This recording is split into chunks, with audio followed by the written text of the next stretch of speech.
as conversas com acento no I, é co-organizado neste caso pelo Centro Interdisciplinar de Estudos Educacionais da Escola Superior de Educação de Lisboa, juntamente com a presidência da ESLX e a presidência do Conselho Técnico-Científico da ESLX. Como já tem vindo a ser habitual, este é um espaço de valorização e partilha de conhecimentos interdisciplinares e testemunhos de docentes da Escola Superior de Educação de Lisboa. A primeira conversa decorreu entre a colega aqui presente, Cristina Loureiro, e o José Pedro Regatão, sobre a temática Arte e Matemática em Educação.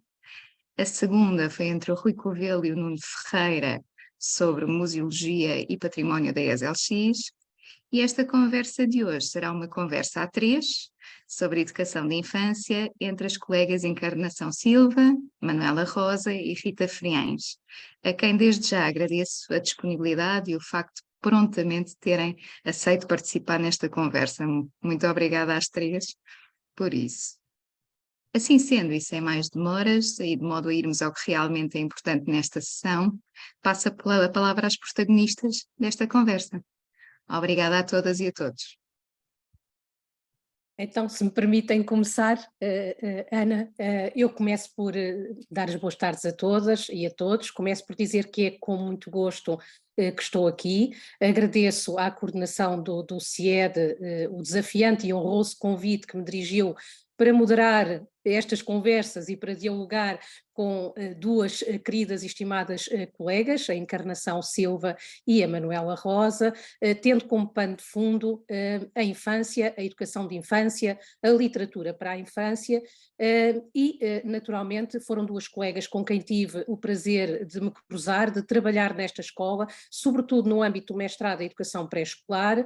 Cumprimento-as então de forma particular e formal agora, e agradeço naturalmente a disponibilidade para conversarem comigo, connosco, neste espaço, neste encontro.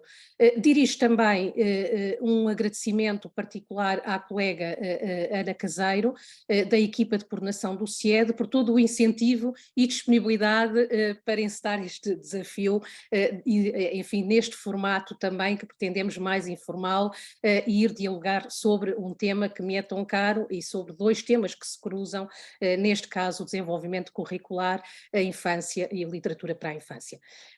Encarnação, eu vou fazer uma breve apresentação. A Encarnação Silva e Manuela Rosa são ambas professoras especialistas. A Encarnação Silva em formação de educadores de infância e professores do primeiro ciclo, língua portuguesa, e Manuela Rosa em formação de educadores de infância. Dos seus currículos profissionais, para além da docência, fazem parte a autoria de publicações, a participação em projetos de investigação, a dinamização de várias ações de formação, a supervisão de práticas profissionais e várias iniciativas de prestação de serviço à comunidade. Eu vou-me ficar por esta brevíssima apresentação, desafiando precisamente a Encarnação e a Manuela a irem partilhando connosco, ao longo destas conversas, os seus trajetos, percursos de vida académica e profissional, destacando os momentos, ações, iniciativas, trabalhos que considerem mais relevantes e que a melhores identifiquem com o tema ou os temas deste encontro. Eu dou o mote para esta retrospectiva, Manuela e Encarnação, para esta partilha de memórias, para este momento de cruzamento e reencontro de e com experiências profissionais, sugerindo justamente que comecemos por falar um pouco e vocês comecem por partilhar connosco a vossa história, falando-nos da vossa ligação à educação de infância, à formação de educadores de infância e à literatura para a infância. E dou a palavra, não sei qual de vós quer começar, Manuela, Encarnação, deixo-vos a dialogar. Manuela, queres começar?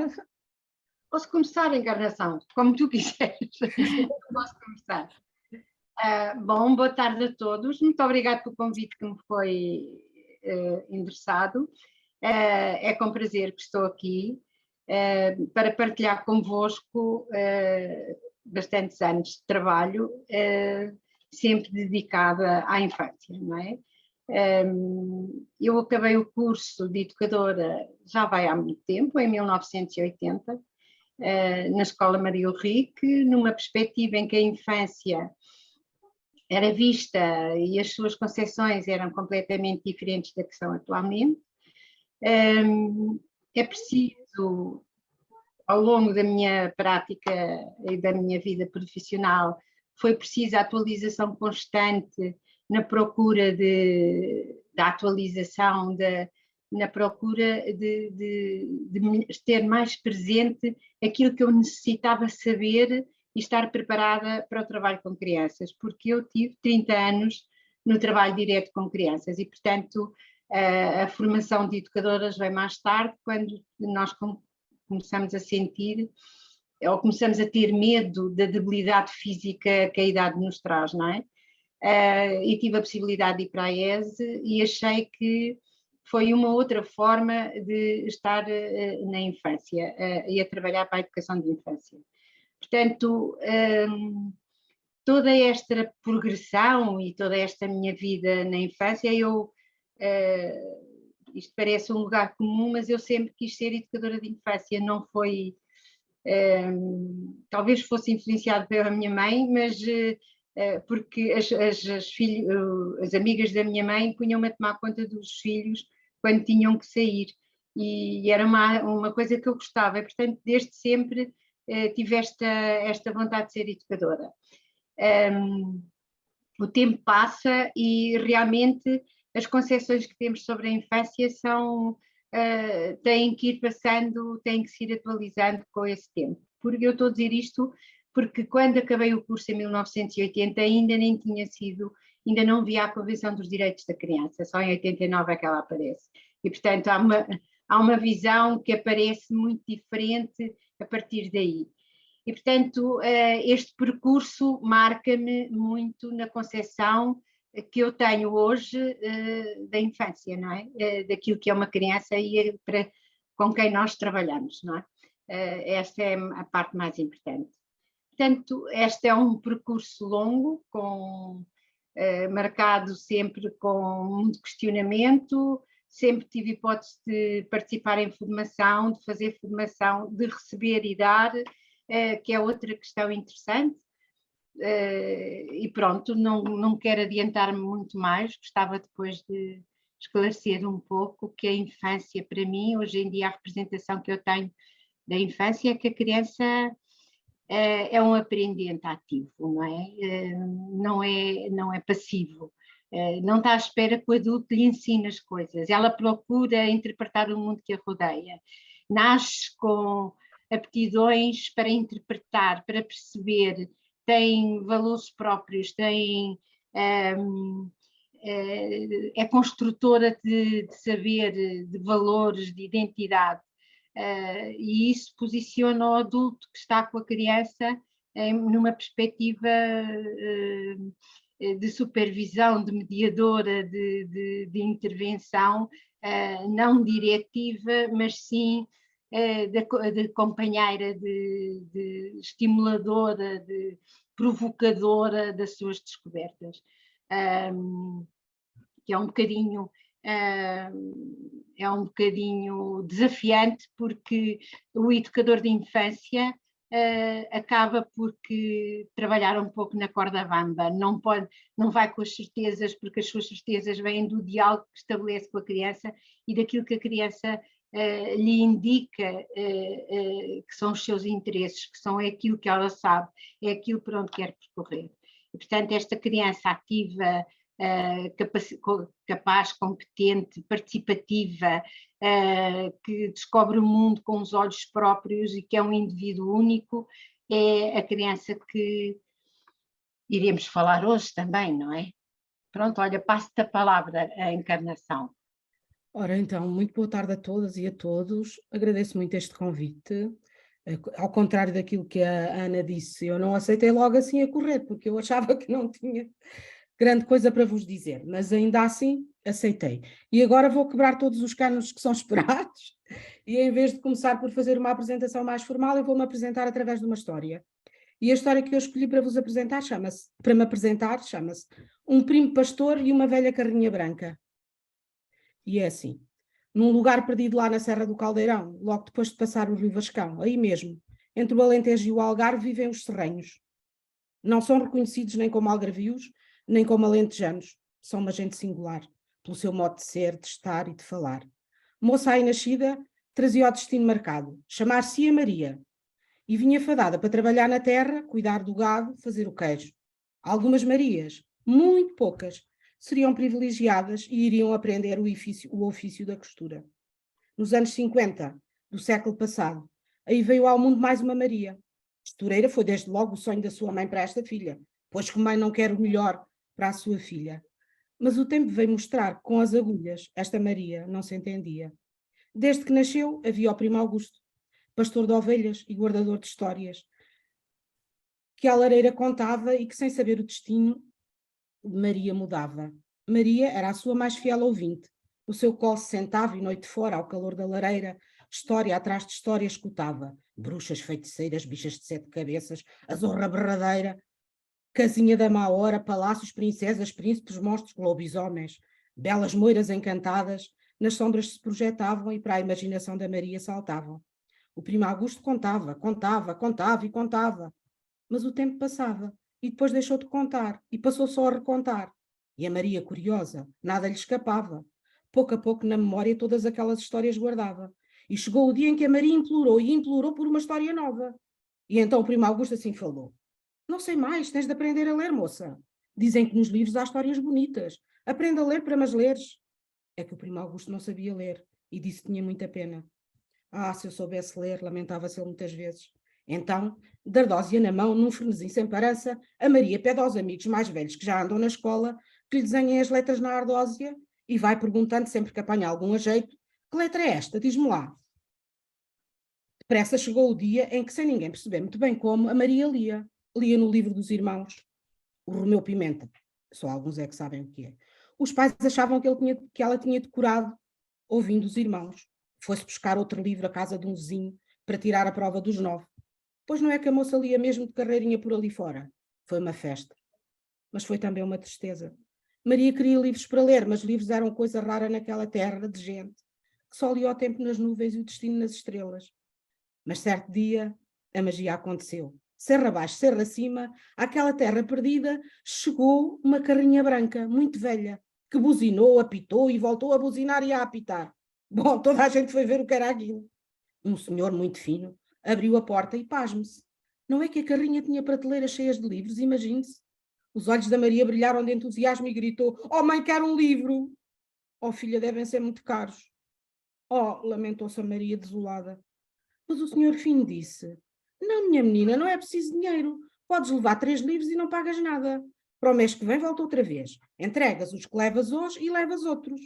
Era a biblioteca itinerante da Fundação Carlos Gulbenkian. E esse dia voltou a mudar o destino da Maria, como as histórias do primo Augusto tinham feito. Tornou-se uma leitura assídua. Lia para ela. Adivinhava pelo contexto o significado de palavras que nunca tinha ouvido. Depois começou a ler para o primo Augusto, que o ouvia pasmado. Na escola aprendeu a ler ainda melhor e a escrever. Por fim, lia para todos ao serão, qual rainha poderosa no meio dos seus súditos, que a adoravam. Fez-se leitora para a vida. Nos livros aprendeu muitas palavras. Saber palavras é muito importante. Nos livros aprendeu a conhecer outro mundo maior e diferente daquele em que vivia. Eram os tempos da guerra do ultramar e depois da imigração a Salto em busca de uma vida melhor. A Maria passou de leitora a escritora de cartas. Todos os segredos daquela gente eram depositados naquela menina que os escrevia nas cartas para namorados, pais, irmãos, filhos. Quando a mãe lhe disse: Maria, vais começar a ir para a costura, a Maria atreveu-se a sonhar mais alto do que a mãe respondeu: quero continuar a estudar, mãe. Oh, filha da minha alma, a gente não tem dinheiro para isso. Ninguém aqui vai estudar, filha. Como é que tu has de ir? Os livros deram-te a volta à cabeça. Não sejas parva. Mas a Maria foi parva. E estudou muito. O que ela fez para o conseguir é outra história, também muito bonita. Maria fez-se professora e levar a paixão pela leitura a quantos se cruzassem no seu caminho foi a missão que escolheu para si. As histórias não precisam de ter moral para serem bonitas, mas esta tem, faço questão. Os livros podem mudar a vida das pessoas para melhor.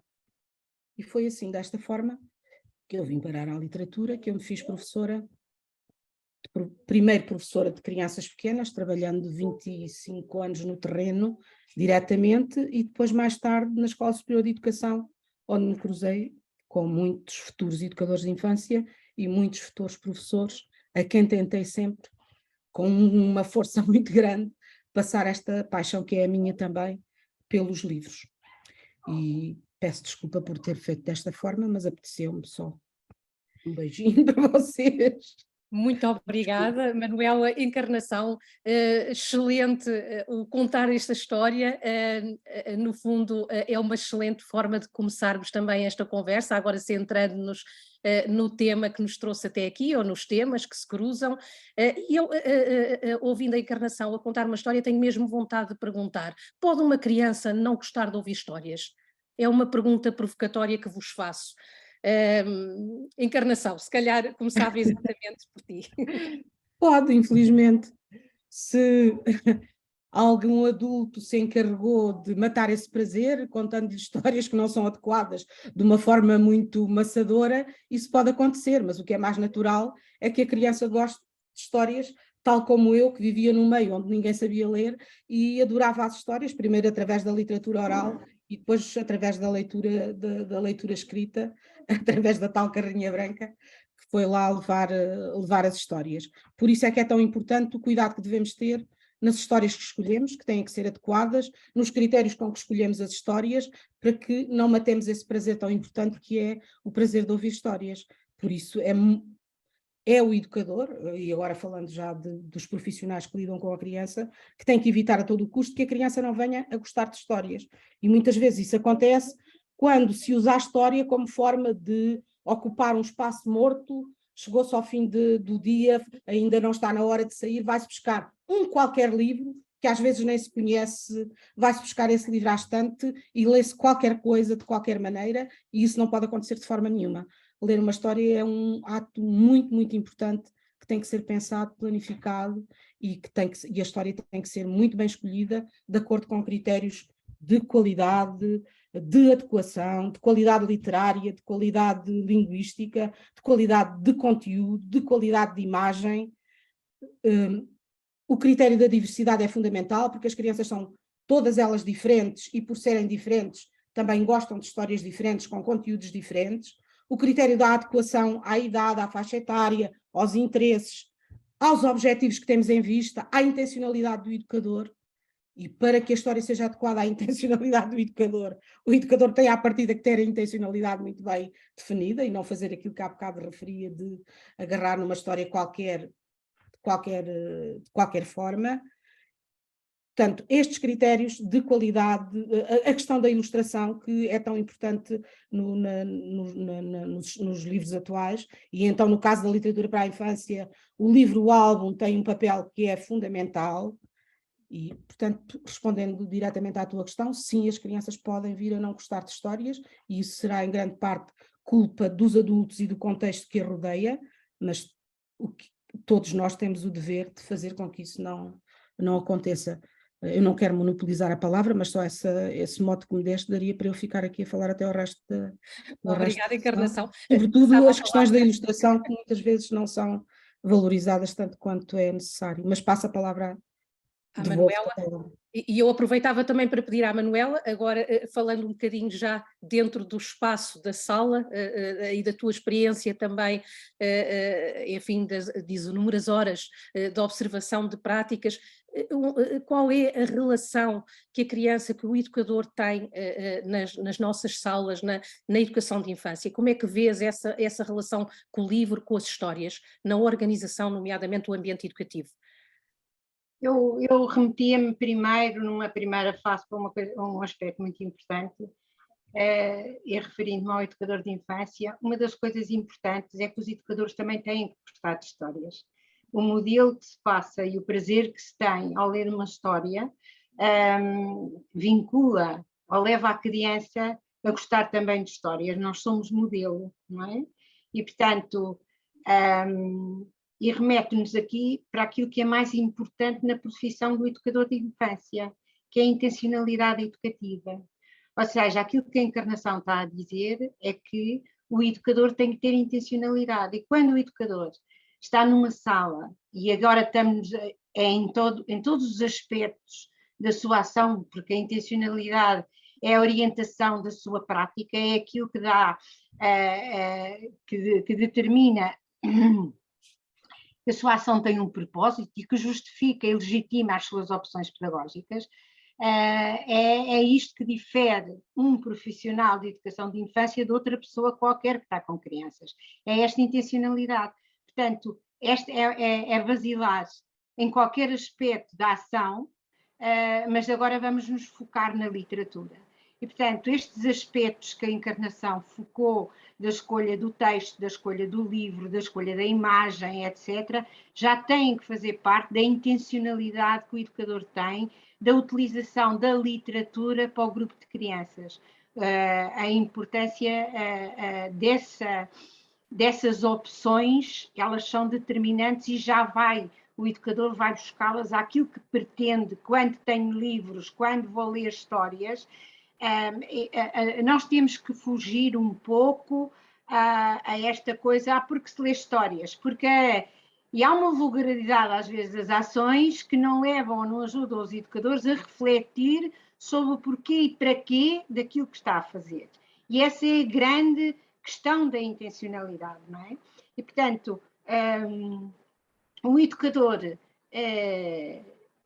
tem livros, talvez possa ir respondendo àquilo que tu me estás a perguntar, é que tem sido com alguma frequência que observo que nem sempre o espaço dedicado aos livros nas salas, quer da creche, quer do jardim de infância, são suficientemente cuidados com esta preocupação de que a criança venha a gostar de ler, venha a gostar das histórias, venha a ter o objeto livro como um recurso, como um objeto de brincar, não é? E, portanto, dando-lhe o devido valor e com os propósitos que os livros têm. Nesse aspecto, remeto para um aspecto muito importante e que está diretamente ligado com a intencionalidade educativa, como tudo o que o educador faz está ligado, é a preparação da organização do ambiente educativo para a ação, não é? E se falarmos aqui da literatura, é o espaço, o tempo e a organização daquele espaço determinado onde eu vou pôr os livros. Como é que os vou pôr? Como é que as crianças os vão usar? Como é que eu vou ouvir as crianças o que é que elas acham de como é que pode ser organizado esse espaço? Onde está... quais são os livros que podem ser a requisição de livros? Vou organizar uma biblioteca, a biblioteca parece uma coisa muito formal, mas uma organização para a utilização dos objetos, como há nos outros espaços da sala, dos jogos, etc., os livros têm que ser pensados com intencionalidade, não é só ter ali os livros guardados. Independentemente daquilo depois, como vamos falar, de como é que se lê as histórias, do que é que eles podem servir.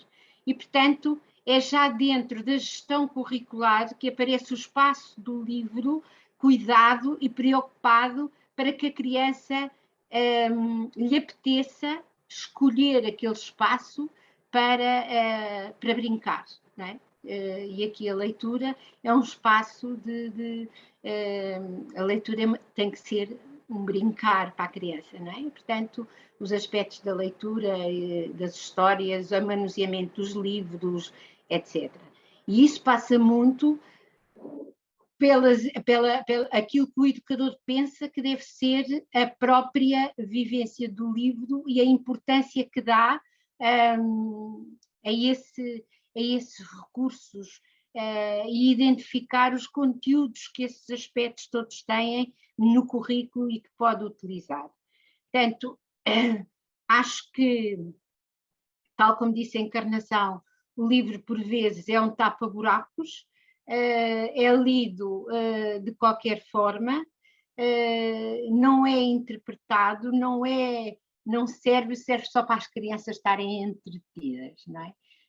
Não tem a intencionalidade que deveria ter e na organização do espaço. Não tenho visto os livros devidamente cuidados, as escolhas dos livros, tenho observado que há muitos, e nós já temos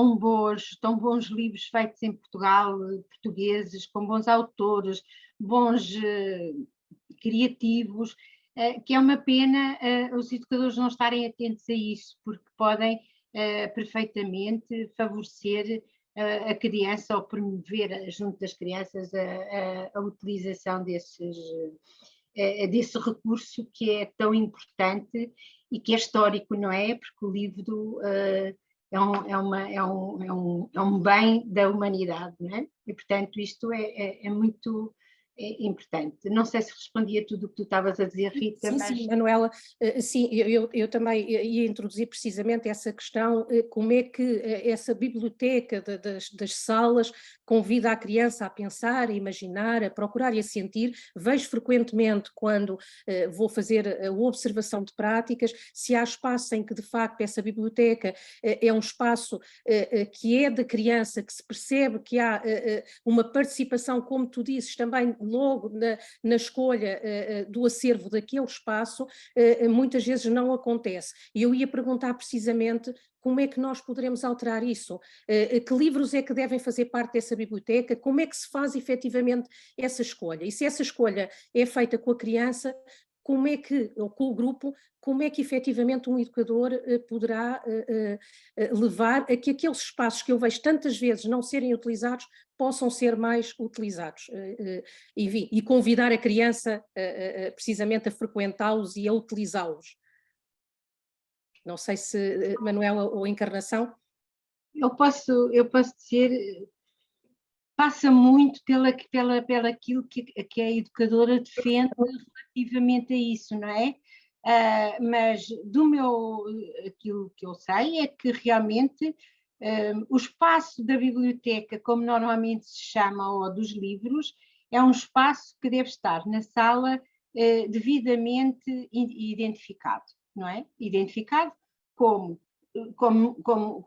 os outros espaços numa sala. Nós temos, por exemplo, um espaço que normalmente está muito identificado, é a casinha, não é? É determinante, todos sabem onde é a casinha, onde fica a casinha. E eu acho que o espaço é um espaço que deve ser identificado. Atenção, eu gostava de explicar uma coisa. É o espaço onde se arrumam os livros, onde há uma organização na sua arrumação. Não quer dizer que uma criança não possa ir buscar um livro à biblioteca e sentar-se num espaço da sala onde lhe agrada e brincar com o livro, não é? Eu não estou a dizer que não pode sair daquele espaço, estou a dizer é porque os espaços nas salas de infância são espaços onde está combinado, onde se arrumam os objetos. Não são determinantes, onde a brincadeira tem forçosamente que acontecer. Esta é a minha visão, não é? Portanto, eu acho que uma criança pode brincar com coisas da casinha noutros espaços da sala, quando os tem que arrumar, porque é uma coisa acordada do ponto de vista social do aquele grupo, que aqueles materiais estão ali arrumados para eu saber onde estão quando preciso deles. Mas isso é uma coisa que é acordada, é combinada com o grupo, está organizada. Mas essa movimentação pode acontecer. Eu não estou a dizer que uma criança não vai buscar um livro e não vai à casinha das bonecas ler a história aos amigos que estão a brincar na casinha. E, portanto, não é cortar o brincar, é só um espaço de arrumação, é onde eu ponho os materiais que acordamos em grupo, que é ali que eles se arrumam. Há alguma organização? Sim, tem que haver. Tem que haver uma organização, onde é que se arrumam, quais são. Quando eu falo em biblioteca, eu não falo em biblioteca por falar. Eu acho que deve haver uma organização no espaço semelhante a uma biblioteca e deve ser feita com as crianças. Os livros podem ser escolhidos com as crianças. Podemos aceitar os livros que as crianças trazem de casa, que corremos o risco, por vezes, não têm aqueles critérios de seleção e de qualidade que nós gostaríamos, mas que têm um efeito emotivo e sensível para as crianças e que nós respeitamos. Portanto, que combinamos, as coisas são combinadas juntamente com as crianças. Por isso eu comecei por falar de que a criança é uma criança ativa, é capaz de tomar decisões, ela participa, ela toma decisões relativamente às coisas e, portanto, o grupo não é meu, o grupo é um grupo os educadores têm muito a dizer o meu grupo, mas o grupo não é dela, o grupo é um grupo existente que tem de uma dinâmica própria, onde o educador também se identifica e que aquele grupo se identifica e constrói aquele grupo em dinâmicas práticas de interação social. Portanto, essas questões devem ser todas discutidas com a criança. Não sou eu em casa que vou pensar o que é que vou fazer. Eu vou-te levar sugestões para discutir com o grupo. Eu vou ouvi-los, não é? Porque as crianças sabem, eu tenho que perceber o que é que eles pensam. Eu tenho que entrar no pensamento da criança, perceber quais são as opções, o que é que eles querem, como é que eles vão fazer. Essa e como é que nós nos vamos organizar. Tem muitas vantagens para o desenvolvimento curricular, que é um dos tópicos do nosso, que é, no fundo, quando eu confronto a minha opinião com a dos outros, corro o risco de não estarem de acordo comigo e eu ter que ser capaz de gerir as várias opiniões em função daquilo que são as decisões da maior parte do grupo, podendo a minha estar devidamente cuidada e presente, não é? Mas isto é muito importante. Isto na literatura, nos espaços, nos livros, etc., isto é muito importante. E, portanto, há uma intencionalidade educadora antes de tudo isto, que é o que é que eu pretendo com o espaço dos livros, com a literatura, o que é que eu vou fazer com a literatura para a infância, como é que eu vou fazer, qual é a importância que eu dou a este aspecto da minha prática. E isso é uma coisa que nós vemos, é que estão lá os livros, mas não se sabe bem para quê, não é? Pronto. Portanto, eu chamo a atenção que é o sítio onde nós arrumamos os livros, é aquele sítio onde está combinado que é ali que se arruma, mas não tem que ser limitativo, que a criança só pode ver livros naquele espaço. Porque isso é outra coisa que a gente assiste, não é? É que a criança, os livros é ali, mas não sei o quê. Não podes levar o livro para aí, não podes fazer assim. Não, não é essa a perspectiva que eu tenho. A criança pode escolher um sítio. Os livros às vezes servem não só para ler. Recordo-me de um exemplo que eu tive na prática. Elas tinha um grupo de meninas, por acaso eram todas meninas, que estavam a imitar-me. Portanto, uma era educadora e as outras estavam a escrever no computador. Fingiam que era um computador. E uma ia dizendo as coisas e elas foram buscar os livros e aqueles livros serviam de teclado do computador, em cima das letras. Portanto, o livro tem mais dimensões. Claro que nós vamos lhes dar a função que o livro tem. Nós queremos que a criança aprenda a função do livro e para que é que ele é importante. Mas para a criança o imaginário e os objetos servem para imensas coisas, não é? Pronto. Obrigada, Manuel. Encarnação. Deixa-me só acrescentar 2 ou 3 coisas. Eu gostava de acrescentar relativamente a isto que a Manuela disse, que a primeira coisa é que o espaço da leitura na sala de JI deve nascer de um projeto que envolva as crianças. Isso é fundamental. Portanto, primeiro o educador, mas como é evidente, eu não sou daquelas pessoas que acham que os projetos nascem sempre espontaneamente das crianças. O educador tem que fazer acontecer o projeto. Eu defendo isso, apesar de saber que há muitas perspectivas em que temos que ficar sentados à espera que o projeto aconteça e que as crianças digam: nós queremos ter um cantinho com um espaço com os livros. Portanto, primeira coisa, o educador tem que fazer acontecer a vontade, tem que fazer nascer a vontade de que eles queiram ter na sala de JI um espaço para os livros. E isso pode acontecer de muitas formas. Aquela que é mais fácil é usar os próprios livros para fazer nascer os espaços dos livros, levando livros em que isso acontece mesmo. E há imensas obras na literatura em que elas próprias contam como é que as crianças gostam de ler e como é que contactam com os livros e, portanto, a partir de leituras dessas, nós podemos depois discutir com as crianças se não queriam também ter no seu espaço um espaço para os livros. E depois o projeto tem que ser vivido com as crianças e a Manuela tem toda a razão, acho que é fundamental que as crianças sejam envolvidas na escolha do espaço, na decoração do espaço, que deve ser um espaço muito, muito, muito agradável. A decoração deve ser feita pelas próprias crianças, não é um espaço que é estanque, é um um espaço que vai mudando de acordo com as obras que vão sendo lidas. É um espaço que, como a Manuela disse, é para arrumar os livros, mas na minha perspectiva tem que ser muito mais do que isso, tem que ser um espaço não só onde se arrumam os livros, mas um espaço também onde o educador faz acontecer momentos em que se vivam experiências gratificantes de descoberta e de contacto com o livro, e isso pode ser feito em qualquer espaço, mas se existe esse espaço especificamente na sala, por que não fazer aí acontecer? É claro que depois os livros podem e devem circular por toda a sala, e até sair da sala para fora, para o corredor, para o recreio, até para casa, isso é muito importante. Mas gostava muito deste aspecto de que, primeiro, fazer nascer a vontade de existir esse projeto, depois envolver as crianças no projeto e as crianças colaborarem em todo o processo, do princípio ao fim, de poderem trazer livros, de organizarem livros. Este trabalho, paralelamente, não dispensa nunca o envolvimento das famílias, que na minha perspectiva é absolutamente indispensável e fundamental. O educador, para além de ter que ser um excelente mediador em sala de JI, ele tem também um outro papel que é fundamental, que é o papel de formar um pouco os pais como mediadores de leitura. Se houver aqui um trabalho em equipa por parte da família e por parte do educador, as coisas vão correr muito melhor. E ao fazer esse trabalho, que deve começar logo no início do ano, desculpem, houve aqui uma interrupção.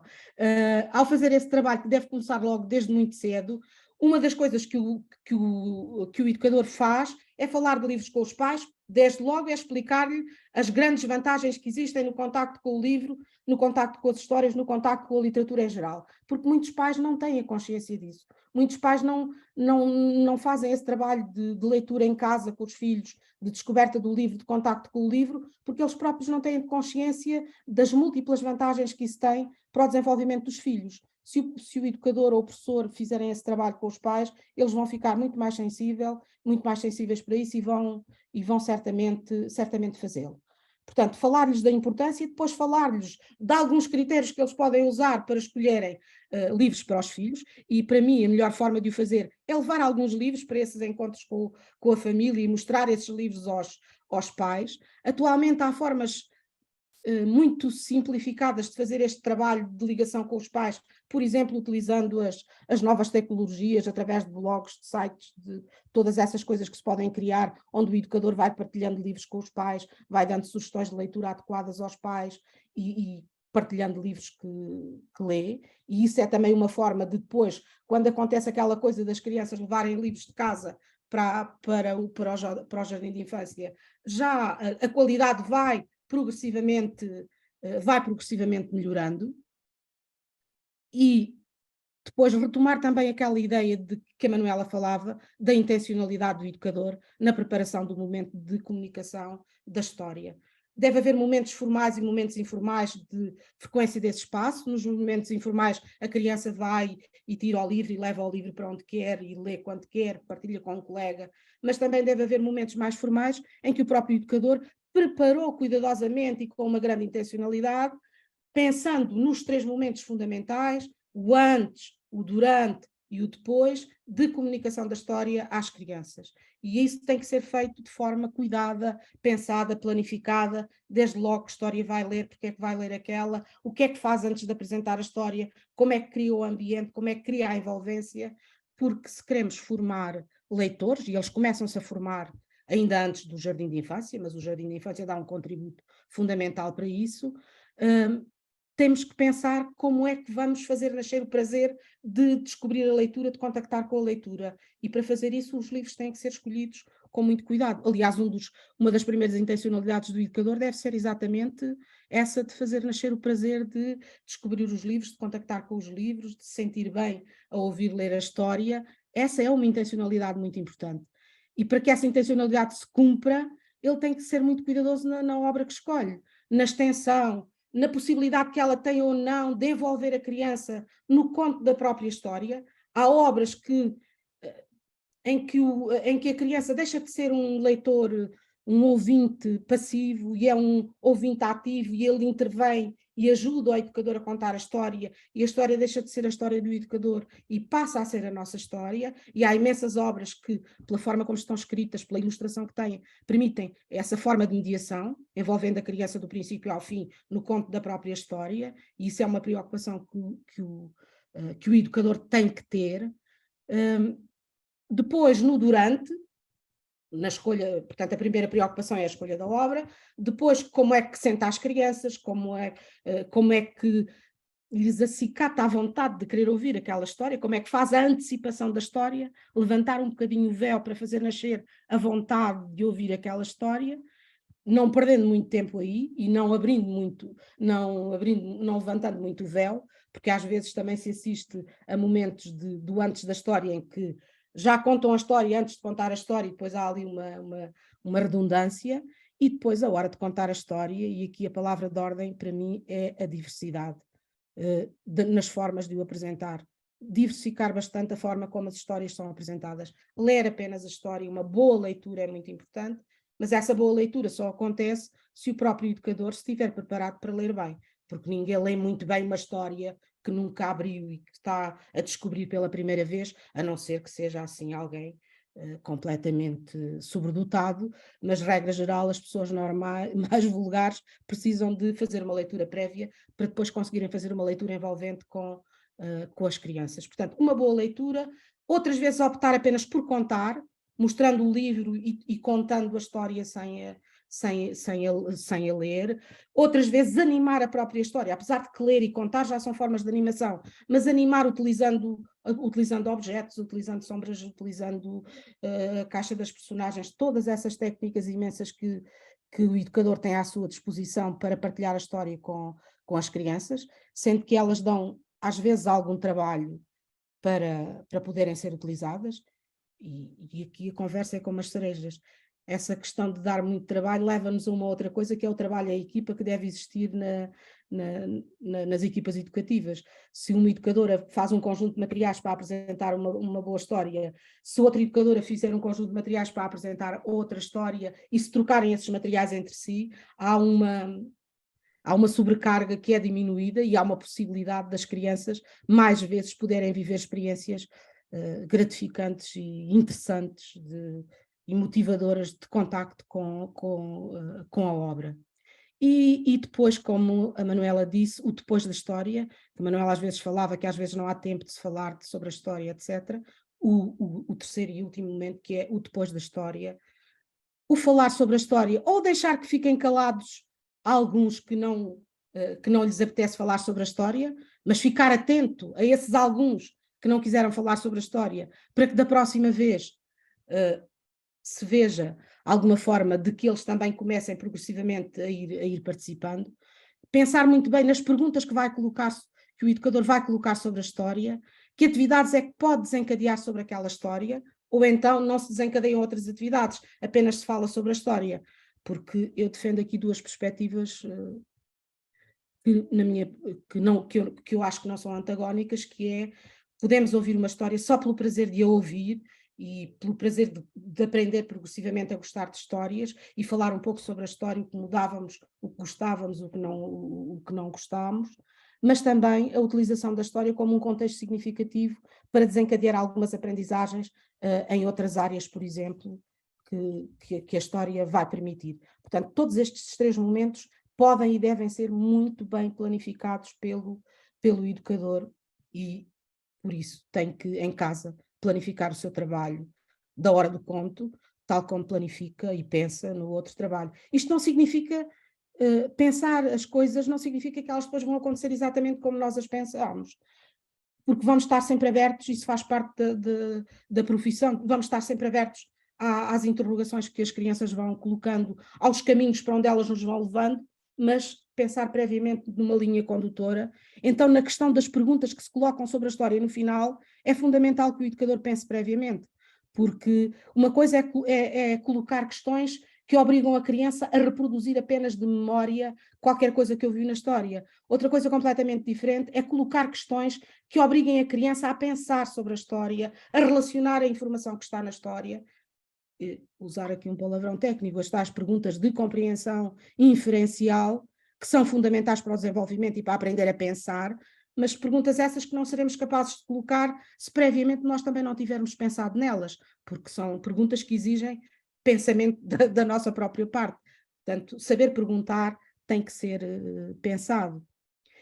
Muitas vezes as histórias são contextos interessantíssimos e desencadeiam, quase que sem o educador querer, projetos interessantes para a sala de aula. Depois de se ler uma história a propósito de animais, depois de se ler uma história sobre a lua, depois de se ler uma história sobre qualquer coisa, muitas vezes acontecem, a partir das crianças e dos interesses que elas manifestam, as histórias são usadas para desencadear projetos na sala de aula. Portanto, penso que já me estou a alargar.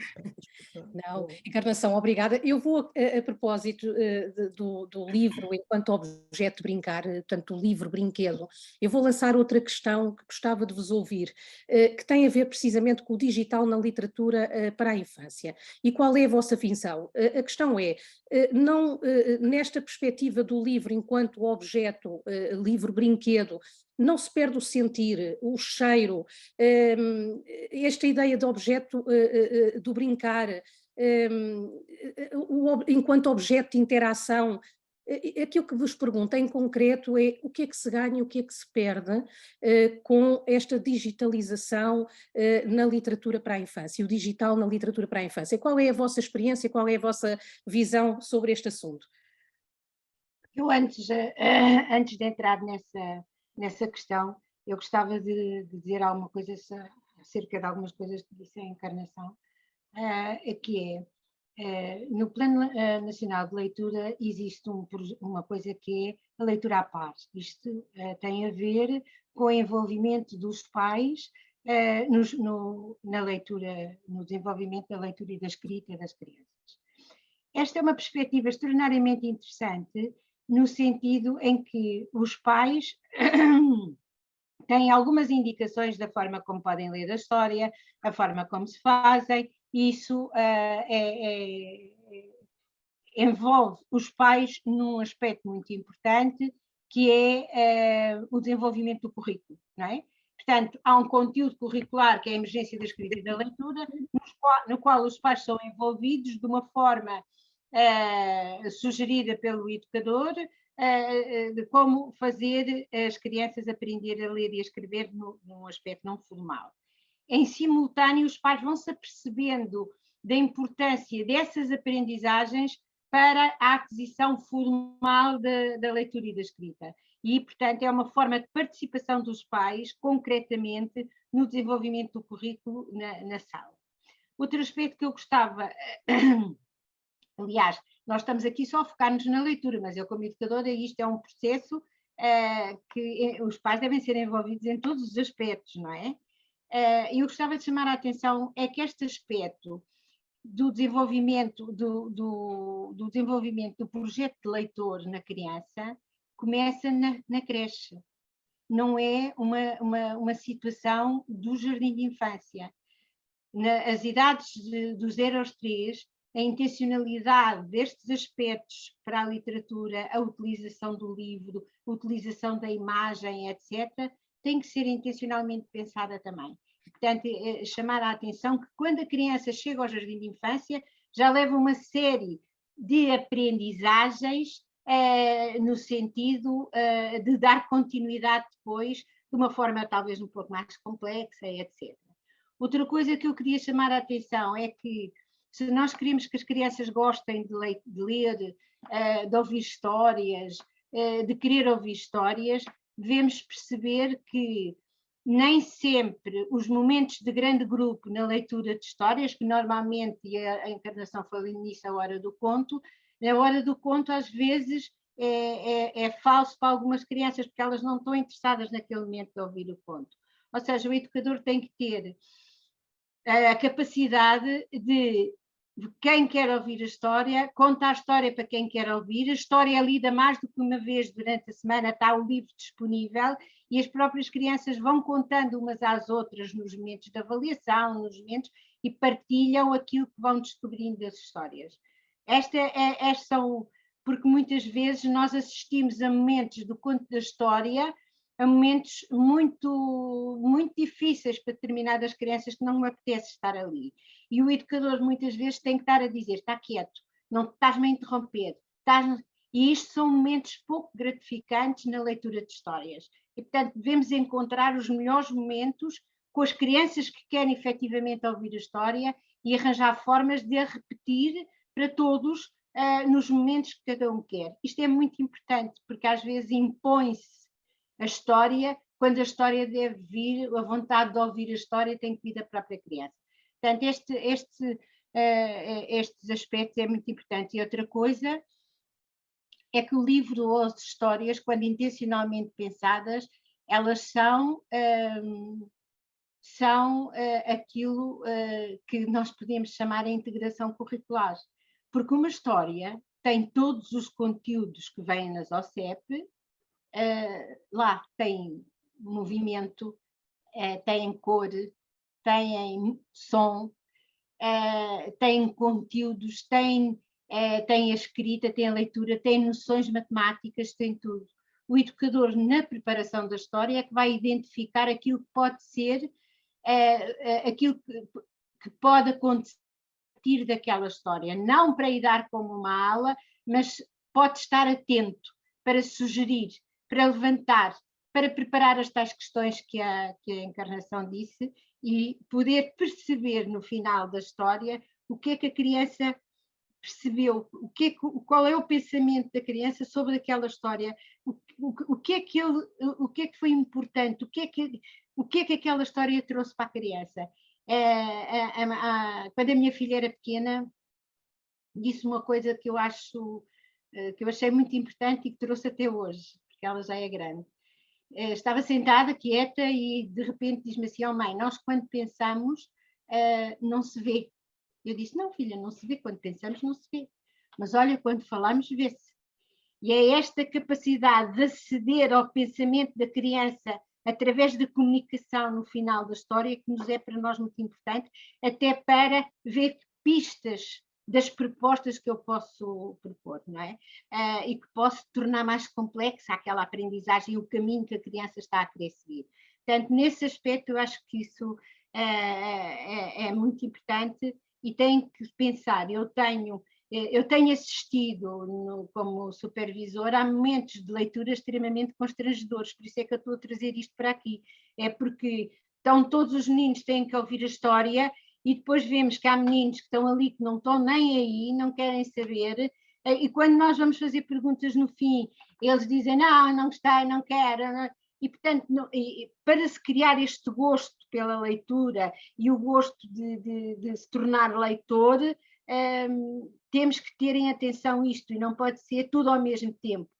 Há momentos que pode ser tudo ao mesmo tempo, há momentos, porque todos estão interessados, e então, sim senhora, há outros momentos que é só o grupo que quiser, e isto tem que ser muito bem gerido pelo educador, porque não pode ser imposto, não é? A criança tem direito a dizer: eu não quero ouvir a história. Pronto. Olha, agora perdi-me, do que é que tu tinhas falado? Manuela, vamos introduzir o digital, não é? O que é que se perde? E pensando no livro enquanto objeto brinquedo, não é? Como é que passamos para o digital? Eu acho que, por isso ainda bem já estou reformada, mas porque sou um bocadinho da velha guarda, eu gosto muito do livro enquanto objeto, não é? Sensorial, objeto dos cheiros, da forma, da cor. Eu acho que isso é um aspecto para mim que foi sempre muito importante no meu trabalho com as crianças. Mas reconheço as potencialidades que também tem a ver o digital. E, portanto, aquilo que eu acho é que nem tudo ao mar, nem tudo à terra, não é? Podemos utilizar as estratégias que nos parecem que em determinado momento são as mais adequadas, e aí eu digo também, já vi, e isso não achei grande coisa, foi uma turma, um grupo inteiro de crianças a olhar para uma televisão a ouvir uma história. Isto foi muito constrangedor, até porque é difícil eles estarem comodamente, estarem descontraídos. Portanto, eu acho que isto tem que ser, lá está, tem que haver a intenção do educador, o que é que o educador pretende. E fazer isto de uma forma em que possa utilizar as diversas estratégias consoante os momentos e os interesses das crianças, não é? Uhum. Obrigada, Manuel. Encarnação, quer já também a tua perspectiva e a tua experiência a este nível? Eu penso que não há como negar o digital e a importância do digital, ele está aí e acho que tem que entrar aliás, as crianças trazem-no, quer nós queiramos, quer não, e como eu já disse há bocado, há uma palavra que eu acho muito importante nesta coisa da formação de leitores, e eu falo em formação de leitores, como a Manuela dizia logo, desde a creche, porque mesmo que ainda não leiam, eles estão já a começar a formar-se como futuros leitores. A palavra que eu não me canso nunca de frisar é a questão da diversidade. E, efetivamente, o digital pode também propiciar momentos que, de acordo com as intencionalidades do educador, podem ser bastante eficazes. Histórias em que, por exemplo, há uma grande interação entre o texto e a ilustração, e em que eu tenho um grupo de crianças que preciso mesmo que eles estejam a ver muito bem alguns tipos de interação que existem entre o texto e a ilustração. O projetar a história digitalmente pode ser um meio que favorece a análise e a observação dessas interações que existem entre o texto e a ilustração. Alguns momentos em que o educador pode ler apontando palavra a palavra e utilizando um formato digital permite que as crianças estejam a visualizar melhor, e coisas como perceber que existe a fronteira de palavra, que existem palavras grandes e palavras pequenas, são mais facilmente observadas através desse suporte que visualmente fica mais acessível. E também porque digitalmente há efeitos que nós não podemos negar, que são de facto bonitos também, e que é bom que as crianças também tenham a oportunidade de contactar com eles. Como é óbvio, o digital não dispensa nunca o contacto com o livro, quer com o livro como brinquedo, para poder manipular, mexer, pôr na cabeça a servir de chapéu, fazer uma estrada com vários livros. As crianças utilizam muitas vezes o livro só para brincar com ele, mas também o livro depois como descoberta já da imagem que está lá dentro, da história, do conteúdo que lá tem, do mexer, do cheirar, todas essas coisas que nós, desta minha geração, somos tão sensíveis, mas que as crianças também devem ter a oportunidade de vivenciar. Portanto, na minha perspectiva, as duas coisas têm que conviver harmoniosamente dentro da sala de aula, e penso que não pode ser mesmo de outra forma. Há vantagens e inconvenientes, tal como o ler e o contar também têm que conviver. O ler do livro, respeitando o texto na íntegra que está no livro, e o contar mostrando o livro para que eles saibam de onde é que veio a história, mas contando depois com as palavras do educador, sem respeitar exatamente as palavras do autor. Portanto, todas as formas têm que conviver, e penso que todas elas dão um contributo para o desenvolvimento, sei lá. A questão da observação das imagens é muito favorecida, muitas vezes, com a utilização do suporte digital. Histórias em que há uma relação em que o texto e a ilustração se contradizem, se a imagem ficar ali parada e eles poderem ir observando e percebendo que a personagem está a dizer uma coisa, mas que afinal está a acontecer outra, o digital permite fazer melhor isso. O brincar, o carregar, depois todos os jogos também que se podem fazer digitalmente a partir da história, são aspectos que não podemos esquecer e deixar de lado. Portanto, para mim a diversidade é a palavra de ordem, a diversidade e a qualidade, como é óbvio. Muito obrigada. Eu acho que nós estamos sobre a hora, mas não queria deixar de... não sei se temos, Ana, como é que é? Temos mais algum tempo? Senão eu ia dar a palavra precisamente à Manuela e à Encarnação para falarem de mais algum aspecto que considerem também relevante, salientar.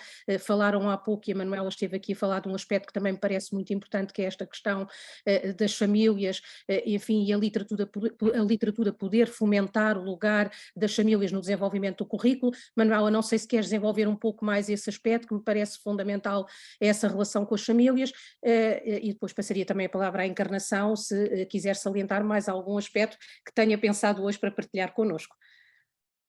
Um dos aspectos fundamentais do trabalho do educador é a relação com as famílias, não é? Que é tão importante como o trabalho com as crianças. Portanto, deve ser intencionalmente pensado e planeado ao longo da sua ação. Um dos aspectos que pode ser pensado, intencionalmente pensado, é realmente a participação das famílias no desenvolvimento do currículo. Portanto, pode ser aqui neste aspecto ligado à emergência da escrita e da leitura, como pode ser aspectos ligados com a matemática, com o conhecimento do mundo. Por exemplo, a Encarnação há bocado falou em projetos, que os livros podem desencadear projetos e têm essa facilidade porque eles contêm imensas ideias, e dessas ideias pode surgir imensas coisas, até eu diria que até dos comentários que as crianças fazem depois do livro podem surgir imensos projetos, imensas ideias. E aí recorre-se às questões do desenvolvimento curricular de forma integrada, que é uma das características do currículo da educação de infância, é que o currículo é feito de forma integrada e não parcelarmente ou disciplinarmente. E, portanto, essa questão, o livro é um recurso fundamental e o aparecimento desses projetos, as famílias podem participar e devem participar de forma ativa na construção desses projetos que surgem dos livros. Por exemplo, nas perspectivas do projeto de leitura à par, dão-se algumas orientações às famílias para os momentos que devem ler o livro é escolhido pela criança porque em princípio será o livro que ela quer ver, a forma como vai fazer a leitura, se aponta, se deixa a criança tentar ler, se reconhece letras, etc. E isso ajuda os pais a perceberem os conhecimentos que as crianças já têm das aprendizagens formais da leitura e da escrita sem estar a ensinar diretamente. Por exemplo, quando uma criança identifica, olha, esta letra é a letra do meu nome, isto para já tem a noção de letra, tem... E ao passarmos esta informação, que os pais não têm a obrigação de saber porque eles não são educadores, mas a partilha desse saber com os pais sobre isso, ajuda os pais a acompanhar os filhos em casa nessa perspectiva. E tem uma coisa muito importante, que é nesta relação entre a educação de infância e a família, não haver grandes fraturas entre as orientações que acontecem em casa e as orientações que acontecem no espaço de educação de infância, porque e então a criança absorve o melhor dos dois mundos e isso ajuda a potenciar o desenvolvimento e aprendizagem das crianças. E, portanto, esta é a grande finalidade do trabalho com os pais, é pormos dois espaços educativos de grande referência e de importância para as crianças em ligação, em continuidade, não é? É que a criança muda de um espaço para o outro, mas sente-se bem sabendo que são espaços diferentes, não é? E isso é um aspecto importante. E queria frisar que realmente os livros, tanto eles desenvolvem projetos integrados, que aí na ESE temos uma unidade curricular que é o CEDEI, Conhecimento e Docência e Educação de Infância, que é exatamente o desenvolvimento de projetos desse que tanto eu como a Encarnação tivemos envolvidas na unidade curricular. Tanto os livros servem como motor para o aparecimento de projetos, como eles próprios são o recurso das próprias crianças para identificar, para ir buscar informação sobre estes projetos que estão a desenvolver. Eu acho que uma das coisas que às vezes é difícil para os educadores é as boas questões. A forma como se questiona a criança, de forma a que a resposta não seja redundante, mas sim ela provocadora do pensamento, não é? E isso é uma coisa que se aprende e que o educador terá que treinar, não é? Se calhar se eu perguntar a uma criança, gostaste? Ela vai dizer gostei. Se for simpática para mim, pode dizer que não gostei, não é? Mas se eu perguntar, olha, o que é que achas que isto foi importante? O que é que, se eu fizer ampliar um pouco a questão, eu tenho uma resposta mais complexa, mais a mostrar o pensamento da criança. Portanto, eu acho que a literatura para a infância é um espaço curricular, é um aspecto curricular que pode partir e que pode integrar todos os outros conteúdos do currículo, claro que não será o único, mas ele convive e coexiste com tudo o resto que existe na sala, não é? Mas esta é uma grande potencialidade que o livro e a literatura para a infância têm, não é? E eu frisava isto como um aspecto fundamental no desenvolvimento do currículo. É esta a importância. Obrigada, Manuela. Encarnação.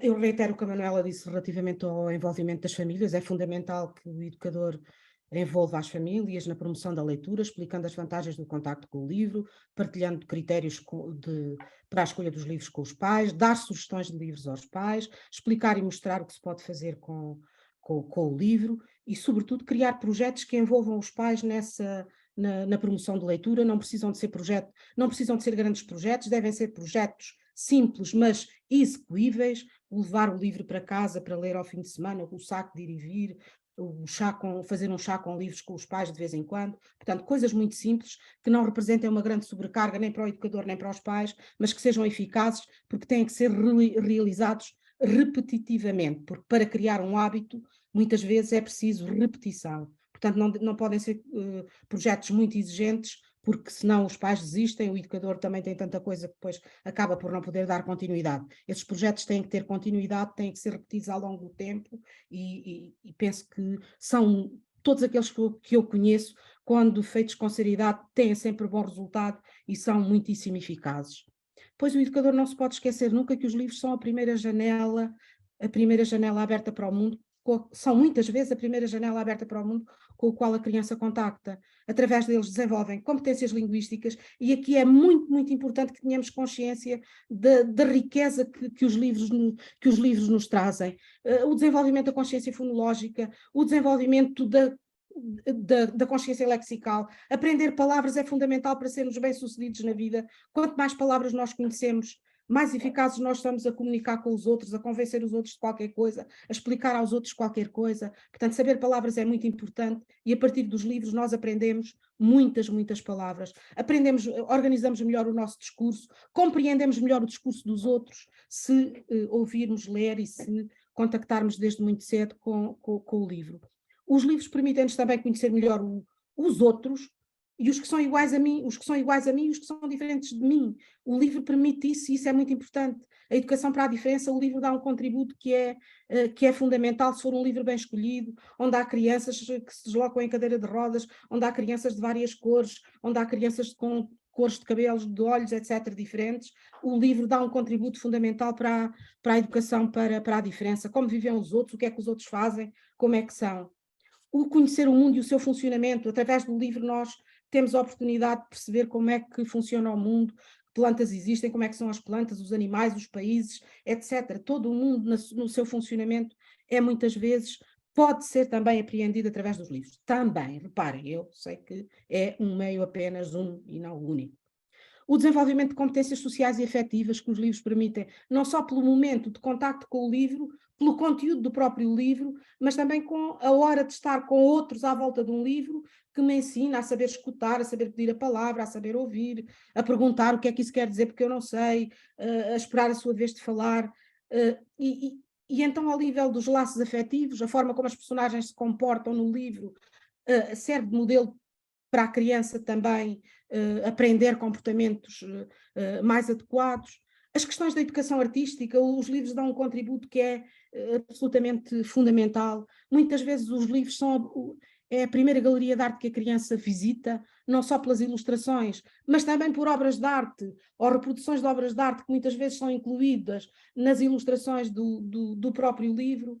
Portanto, há uma imensidão de vantagens e do contacto com o livro. Mas reitero aquilo que a Manuela disse no princípio, o educador também tem ele próprio que gostar de ler. Se eu não tiver este prazer da leitura, eu vou ter muita dificuldade enquanto educador em fazer que os outros gostem de uma coisa que eu não gosto.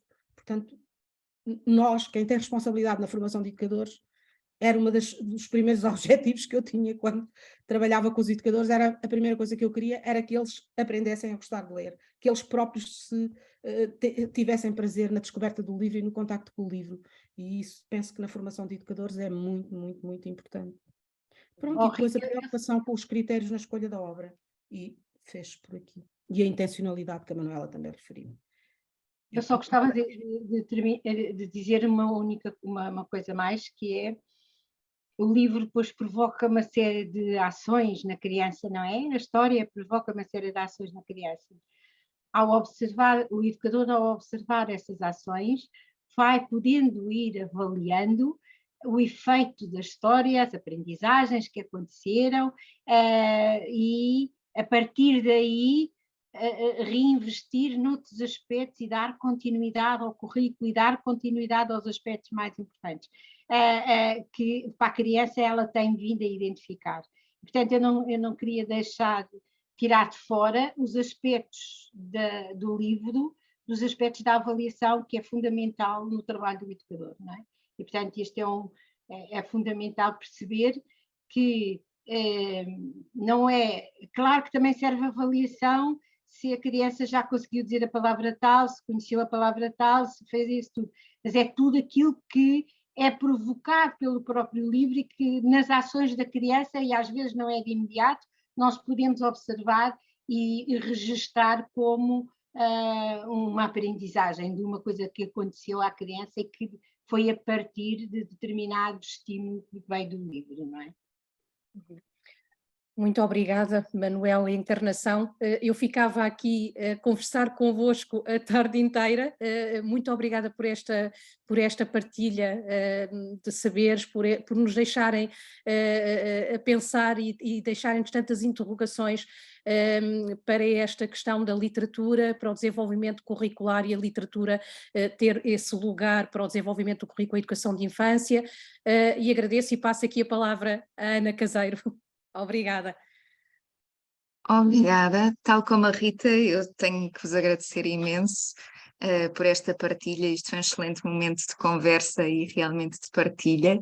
Deixaram-nos aqui imensos aspectos para pensarmos, não é? E podermos também depois melhorar a nossa prática, e até nos deixaram cheios de vontade agora de pegar num livro e começar a ler exatamente já neste momento.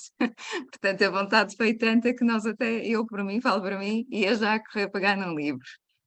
Portanto, os nomes da Encarnação e da Manuela, claro que são nomes de relevância em termos da educação de infância, portanto, vários aspectos podíamos abordar aqui, como a Rita estava a dizer, e bem, eu também ficava aqui a tarde toda a ouvir-vos.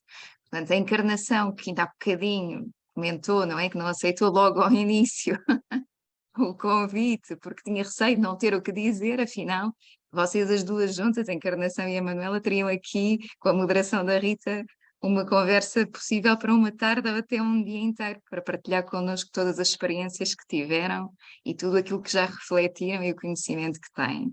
Obrigada a todas e a todos também pela presença e até uma próxima conversa, seja em que contexto for.